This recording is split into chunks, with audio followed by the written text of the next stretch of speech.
Ang topic ko ngayong hapon yung kaputahan ng PLDT. Wala na kasing hayop yung kumpanya na yan. Isipin nyo, ilang dekada na kaming mga customer ng putangin ng kumpanya na yan. Diba? Gano'n ka walang hiya, gano'n ka hayop. Saka nakakita, magda-downgrade ka ng plan dahil yung plan na binabayaran mo sobrang mahal na. Yung binabayaran namin yung 3899 na 15 Mbps download at 1 Mbps upload. Pero doon sa magdadalawang taon na naming sinubscribe yung plan na yan, minsan hindi lumampas ng 14 Mbps download at lumampas ng 0.9 Mbps upload yung nakukuha naming speed. At pinatan pa namin yung router na yung putang ng Jologs na router na binibigyan ng putang ng PLDT dahil sobrang Jologs ng PLDT router na binibigay nila. Diba napakahayop, diba? Yung kakagigil, yung araw ko nasira nung tumawag ako sa customer service nila kanina.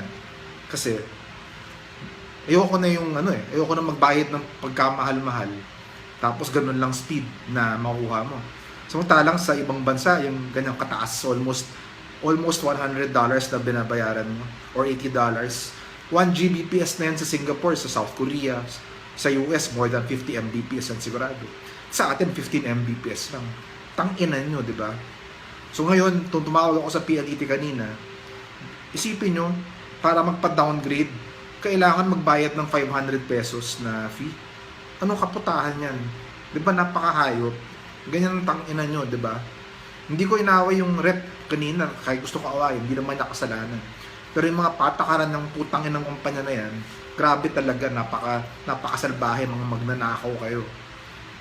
Saka I'm sure yung Globe, saka Smart, di na nalayo yan. Di ba?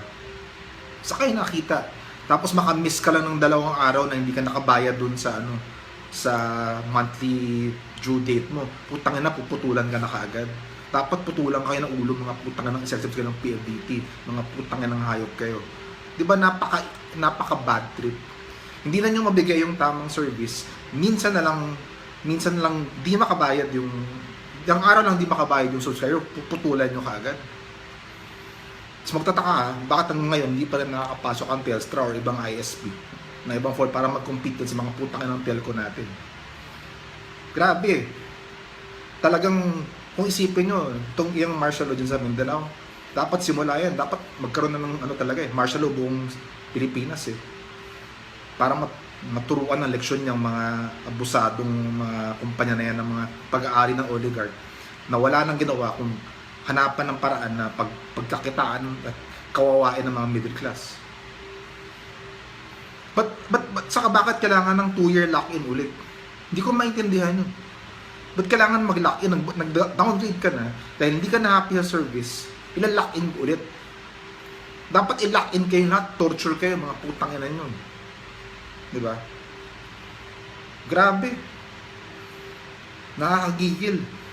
Palpak na service, kung nakwartahan ka pa, anong tawag dyan? Yan ang, my God. Tapos yung logo nyo ang pangit-pangit, Lapos kayo ng budget, di ba?